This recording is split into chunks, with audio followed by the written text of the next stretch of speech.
Grazie Presidente.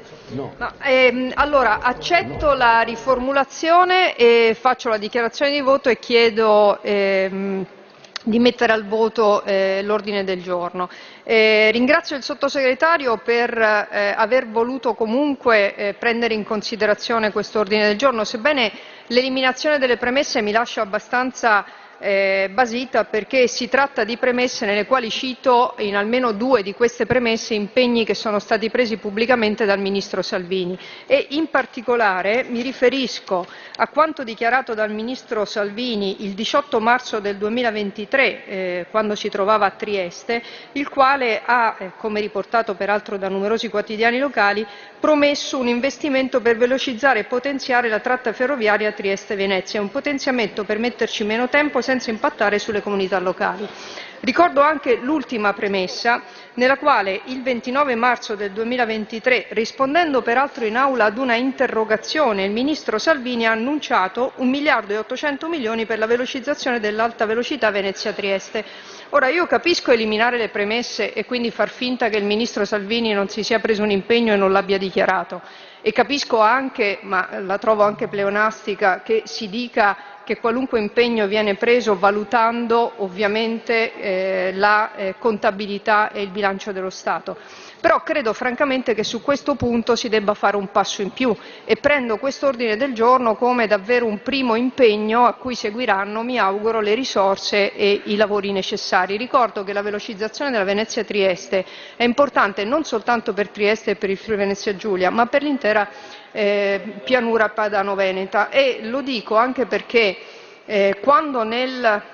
lontano, adesso non ricordo se fosse il 2014 o il 2015, ma con l'allora Ministro Lupi e l'allora Presidente della Regione Veneto Zaia, venne preso un impegno molto chiaro: al posto della TAV, che aveva una serie di problemi importanti nel suo tracciato e che costava più di 7 miliardi, si fece un protocollo d'intesa molto importante sottoscritto dalle due regioni e dal Ministero, con un impegno e anche l'inserimento nel contratto di programma di Rete Ferroviaria Italiana di questo intervento, a fronte di 1 miliardo e 800 milioni, della appunto velocizzazione della Venezia-Trieste, che ricordo essere peraltro un tracciato presente in ben due corridoi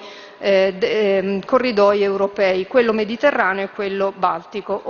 adriatico-baltico. Ora, io credo che sia assolutamente importante questo intervento. Mi rivolgo in particolare, me lo consentirà suo tramite Presidente, al collega Pizzimenti, che è stato assessore alle infrastrutture della Regione Friuli Venezia Giulia e che sa bene quanto questo intervento sia importante non solo per l'economia della nostra regione, ma direi per tutto il nord-est, anche perché si tratta di linee di collegamento che poi ci collegano con l'Austria e con l'Europa centrale e orientale, ed è un impegno, ripeto, che era fin nel contratto di programma di Rete Ferroviaria Italiana e che oggi ha previsto lo stanziamento e lo svolgimento di alcuni lavori già effettuati sugli impianti tecnologici. Stiamo parlando di 1 miliardo e 8, stanziamenti effettuati per circa 280 milioni. È chiaro che ne mancano parecchi, è chiaro che il Ministro Salvini, quando è venuto a Trieste, mi auguro non solo per la campagna elettorale ma anche per prendersi un impegno serio, abbia detto che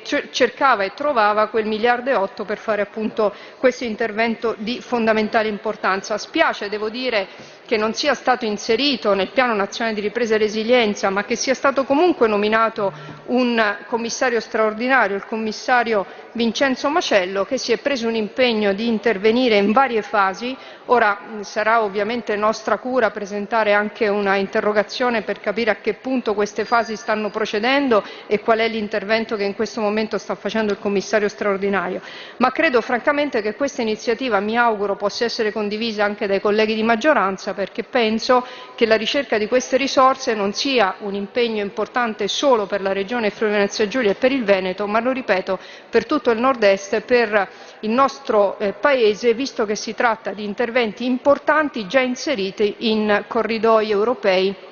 che, come sappiamo, sono stati ampiamente finanziati dall'Europa e nella quale l'Europa crede. Peccato che non ci creda l'Italia in modo sufficiente. Quindi mi auguro che si dia, almeno su questo aspetto, ascolto al Ministro Salvini e che si trovino queste risorse. Grazie.